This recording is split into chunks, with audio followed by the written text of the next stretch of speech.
5ನೇ ತರಗತಿ ವಿಜ್ಞಾನ ವಿಷಯದ environmental studies first chapter living world. ಈ ಪಾಠದಲ್ಲಿ ಏನೇನು ಇಂಪಾರ್ಟೆಂಟ್ ಕಾನ್ಸೆಪ್ಟ್ಗಳಿದ್ದಾವೆ ಅದನ್ನು ನಿಮ್ಮೊಂದಿಗೆ ಹಂಚ್ಕೋತಾ ಇದ್ದೇನೆ.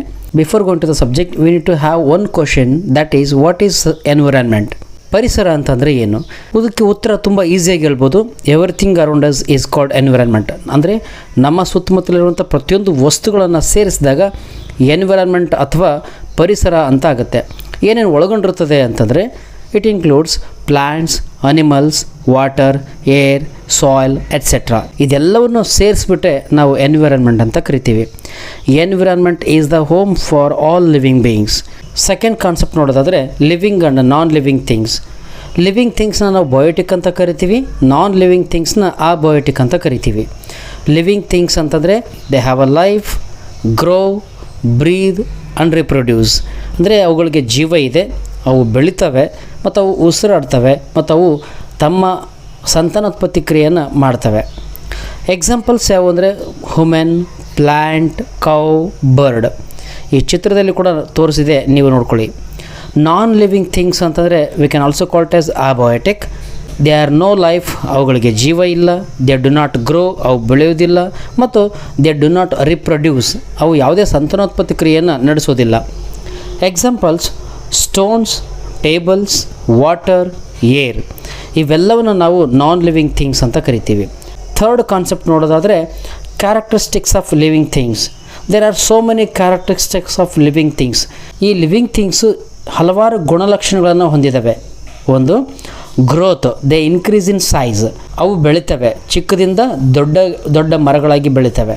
ಒಂದು ಚಿಕ್ಕ ಮಗುವಿಂದ ದೊಡ್ಡ ಮನುಷ್ಯನಾಗ್ತಾನೆ. They need food for energy. ಅವು ತಮ್ಮ ಆಹಾರವನ್ನು ತಾವೇ ತಯಾರು ಮಾಡಿಕೊಂಡು ತಮ್ಮ ಎನರ್ಜಿಯನ್ನು ಗಳಿಸ್ಕೋತವೆ. ರೆಸ್ಪಿರೇಷನ್, ಅವು ಉಸಿರಾಡ್ತವೆ. Movement, move on their own. ಅವು ತಮ್ಮಷ್ಟಕ್ಕೆ ತಾವೇ ಒಂದು ಸ್ಥಳದಿಂದ ಮತ್ತೊಂದು ಸ್ಥಳಕ್ಕೆ ಚಲಿಸ್ತವೆ. Reproduction, produce young ones. ಅವು ಸಂತಾನೋತ್ಪತ್ತಿ ಕ್ರಿಯೆಯನ್ನು ಮಾಡಿ ತಮ್ಮದೇ ಆಗಿರುವಂಥ ಜೀವಿಗಳನ್ನು ಪ್ರೊಡ್ಯೂಸ್ ಮಾಡ್ತವೆ. Excretion, remove waste. ಅವು ಎಕ್ಸ್ಕ್ರೇಟ್ ಮಾಡ್ತವೆ, ವೇಸ್ಟ್ ಮುಖಾಂತರ ತಮ್ಮ ಒಳಗಡೆ ಮಲಿನವನ್ನು ಹೊರಗಡೆ ಹಾಕ್ತವೆ. Response, react to surroundings. ಸುತ್ತಮುತ್ತ ಪರಿಸರಿಗೆ ಅವು ರಿಯಾಕ್ಟ್ ಮಾಡ್ತವೆ. ನಾಲ್ಕನೇ concept plants. There are so many types of plants are there. ನಿಮಗೆಲ್ಲ ಗೊತ್ತೇ ಇದೆ. ಟ್ರೀಸ್, ಶ್ರಬ್ಸ್ ಅಂತಂದರೆ ಪೊದೆಗಳು, ಹರ್ಬ್ಸ್, ಕ್ಲೈಂಬರ್ಸ್ ಆ್ಯಂಡ್ ಕ್ರೀಪರ್ಸ್. ಈ ಚಿತ್ರದಲ್ಲಿ ಕೂಡ ತೋರಿಸಿದರೆ ಏನು ಹರ್ಬ್ಸ್ ಅಂದರೆ ಏನು, ಕ್ಲೈಂಬರ್ಸ್ ಅಂದರೆ ಏನು, ಕ್ರೀಪರ್ಸ್ ಅಂತಂದರೆ ಏನು, ನೀವೇ ಈಸಿಯಾಗಿ ಅರ್ಥ ಮಾಡ್ಕೋಬೋದು. Food in plants. ಅವು ಸಸ್ಯಗಳು ತಮ್ಮ ಆಹಾರವನ್ನು ತಾವೇ ತಯಾರು ಮಾಡ್ಕೋತವೆ. Plants prepare their own food using sunlight. This process is called photosynthesis. ಸಸ್ಯಗಳು ತಮ್ಮ ಆಹಾರವನ್ನು ತಾವೇ ತಯಾರು ಮಾಡ್ಕೊಳ್ಳೋದನ್ನು ದ್ಯುತಿಸಂಶ್ಲೇಷಣೆ ಕ್ರಿಯೆ ಅಂತ ಕರೀತಾರೆ. 5ನೇ ಕಾನ್ಸೆಪ್ಟ್ ನೋಡೋದಾದರೆ animals. Based on food habits we can divide the animals into 3 types. 3 ರೀತಿಯಲ್ಲಿ ನಾವು ಡಿವೈಡ್ ಮಾಡ್ಬೋದು. ಒಂದು herbivorous, carnivorous and omnivorous. Herbivorous means they eat plants. ಯಾವ ಪ್ರಾಣಿಗಳು ಪ್ಲ್ಯಾಂಟ್ಗಳನ್ನು, ಸಸ್ಯಗಳನ್ನು ತಿಂದು ಬದುಕ್ತಾವೋ ಅವುಗಳನ್ನು ನಾವು ಹರ್ಬಿವೋರಸ್ ಅಂತ ಕರಿತೀವಿ. Examples cow, Deere. ಕಾರ್ನಿವೋರಸ್ ಅಂದರೆ ದಿ ಈಟ್ ಅನಿಮಲ್ಸ್. ಯಾವ ಪ್ರಾಣಿಗಳು ಮಾಂಸವನ್ನು ಮಾತ್ರ ತಿಂದು ಬದುಕ್ತಾವೋ ಅವುಗಳನ್ನು ನಾವು ಕಾರ್ನಿವೋರಸ್ ಅಂತ ಕರಿತೀವಿ. Examples lion, tiger. Omnivorous means eat both plants and animals. ಯಾವ ಪ್ರಾಣಿಗಳು ಸಸ್ಯಗಳನ್ನು ತಿಂತವೆ ಮತ್ತು ಮಾಂಸವನ್ನು ಕೂಡ ತಿಂತವೆ ಅವುಗಳನ್ನು ನಾವು ಆಮ್ನಿವೋರಸ್ ಅಂತ ಕರಿತೀವಿ. ಮನುಷ್ಯ ಒಂದು ಒಳ್ಳೆಯ ಆಮ್ನಿವೋರಸ್ ಅಂತಲೂ ಕರಿತೀವಿ. Human and beer. Animals depend on plants directly R indirectly for food. ಅವು ಡೈರೆಕ್ಟಾಗಿ ಅಥವಾ ಇಂಡೈರೆಕ್ಟಾಗಿ ಅನಿಮಲ್ಸ್ಗಳು ಪ್ಲ್ಯಾಂಟ್ ಮೇಲೆ ಡಿಪೆಂಡ್ ಆಗಿದ್ದಾವೆ. 6th concept habitat. The place where living beings live is called habitat. ಆಶ್ರಯ ತಾಣ ಅಂತ ಕರಿತೀವಿ.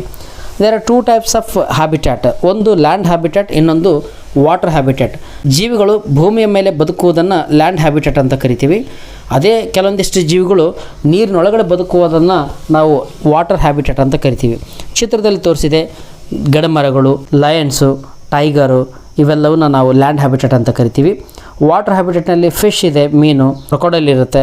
ಆಮೇಲೆ ನೀರಿನಲ್ಲಿರ್ತಕ್ಕಂಥ ಕೆಲವೊಂದಿಷ್ಟು ಸಸ್ಯಗಳು ಕೂಡ ನಾವು ವಾಟರ್ ಹ್ಯಾಬಿಟ್ಯಾಟ್ ಅಂತ ಕರಿತೀವಿ.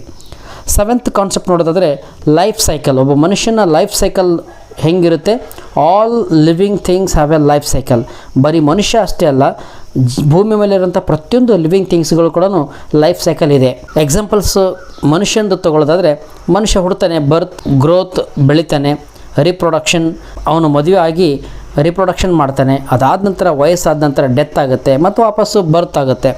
ಇದು ಮನುಷ್ಯನ ಲೈಫ್ ಸೈಕಲ್ ಆಗಿದೆ. ಇದೇ ರೀತಿ ಬೇರೆ ಬೇರೆ ಪ್ರಾಣಿಯ ಲೈಫ್ ಸೈಕಲ್ ಕೂಡ ಇರುತ್ತೆ. 8th concept, importance of plants and animals.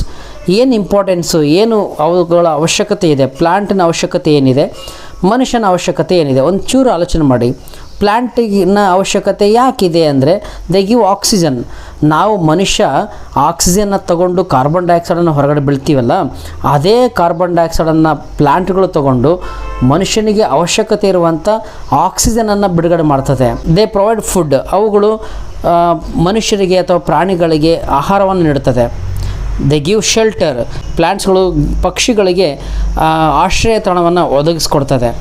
ಅನಿಮಲ್ಸ್ನ ಉಪಯೋಗ ಏನು ಅಂತಂದರೆ, ದೇ ಹೆಲ್ಪ್ ಇನ್ ಪಾಲಿನೇಷನ್ನಲ್ಲಿ ಹೆಲ್ಪ್ ಮಾಡ್ತವೆ. ಪ್ರೊವೈಡ್ ಫುಡ್ ಅಂದರೆ ಅನಿಮಲ್ಸ್ಗಳು ಮಿಲ್ಕ್ ರೂಪದಲ್ಲಿ ನಮಗೆ ಆಹಾರವನ್ನು ಕೊಡ್ತದೆ ಮತ್ತು ಎಗ್ ರೂಪದಲ್ಲಿ ಆಹಾರವನ್ನು ಕೊಡ್ತವೆ. 9th ಕಾನ್ಸೆಪ್ಟ್ ನೋಡೋದಾದರೆ, protection of living things.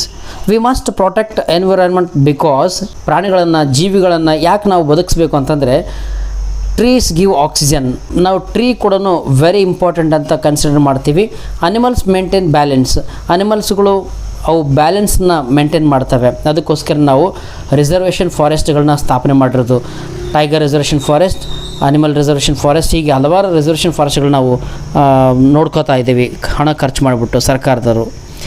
Waste protect. ಹೆಂಗೆ ನಾವು ಪ್ರೊಟೆಕ್ಟ್ ಮಾಡೋದು ಅಂತಂದರೆ, ಪ್ಲ್ಯಾಂಟ್ ಟ್ರೀಗಳನ್ನು ನಾವು ಬೆಳೆಸ್ತಾ ಹೋಗೋದು. Save water. ನಾವು ನೀರನ್ನು ಸಂರಕ್ಷಣೆ ಮಾಡೋದು. Avoid pollution. ನಾವು ಪೊಲ್ಯೂಷನನ್ನು ನಾವು ಕಂಟ್ರೋಲ್ ಮಾಡಬೇಕಾಗಿರುವಂಥ ಜವಾಬ್ದಾರಿ ನಮ್ಮೆಲ್ಲರದಾಗಿದೆ. ಈ ವೆರಿ ಇಂಪಾರ್ಟೆಂಟ್ ಕೀ ಪಾಯಿಂಟ್ಸ್ಗಳನ್ನ ನಾವು ನೋಡೋದಾದರೆ, environment includes both living and non living things. ಪರಿಸರವು ಲಿವಿಂಗ್ ಥಿಂಗ್ಸ್ ಮತ್ತು ನಾನ್ ಲಿವಿಂಗ್ ಥಿಂಗ್ಸ್ಗಳನ್ನು ಒಳಗೊಂಡಿದೆ. All living things grow, need food, breathe, move, reproduce, excrete and respond. ಎಲ್ಲ ಲಿವಿಂಗ್ ಥಿಂಗ್ಸ್ಗಳು ಅವು ಬೆಳಿತವೆ, ಅವು ಊಟ ಬೇಕಾಗುತ್ತೆ ಅವಕ್ಕೆ, ಅವು ಉಸಿರಾಡ್ತವೆ, ಒಂದು ಸ್ಥಳದಿಂದ ಮತ್ತೊಂದು ಸ್ಥಳಕ್ಕೆ ಮೂವ್ ಆಗ್ತವೆ, ಅವು ಸಂತಾನೋತ್ಪತ್ತಿ ಕ್ರಿಯೆಯಲ್ಲಿ ಪಾಲ್ಗೊಳ್ತವೆ. Plants make their own food by photosynthesis. ಸಸ್ಯಗಳು ಆಹಾರವನ್ನು ತಯಾರು ಮಾಡ್ಕೊಳ್ತವೆ ದ್ಯುತಿ ಸಂಶ್ಲೇಷಣೆ ಕ್ರಿಯೆ ಮುಖಾಂತರ. Animals are herbivorous, carnivorous and omnivorous. ಅನಿಮಲ್ಸ್ಗಳು ಈ 3 ರೀತಿಯಲ್ಲಿ ಇರ್ತವೆ. We must protect our environment. ಈ ಚಾಪ್ಟರ್ನ ನೋಡಿದ ಮೇಲೆ ನಾವು ಒಂದಷ್ಟು ಪ್ರಶ್ನೆಗಳನ್ನು ಕೇಳ್ತಾ ಹೋಗ್ತೀನಿ. ಅವುಗಳಿಗೆ ಉತ್ತರ ನೀವು ಮಾಡಿ. ನಾವೇನು ಕಲ್ತಿದ್ದೀವಿ, ಅದರಲ್ಲಿ ಎಷ್ಟು ಕಲ್ತಿದ್ದೀವಿ ಅಂತ ತಿಳ್ಕೊಳ್ಳೋಕ್ಕೋಸ್ಕರನೇ ಪ್ರಶ್ನೆ ಮತ್ತು ಉತ್ತರಗಳು ಅನುಕೂಲ ಆಗ್ತದೆ. ಮೊದಲನೇ ಪ್ರಶ್ನೆ ನೋಡೋದಾದರೆ, what are living things? Living things ಅಂತಂದರೆ ಏನು? Living things are those who have life and grow and show characteristics life growth and reproduction. Second question, give 3 difference between living and non living things.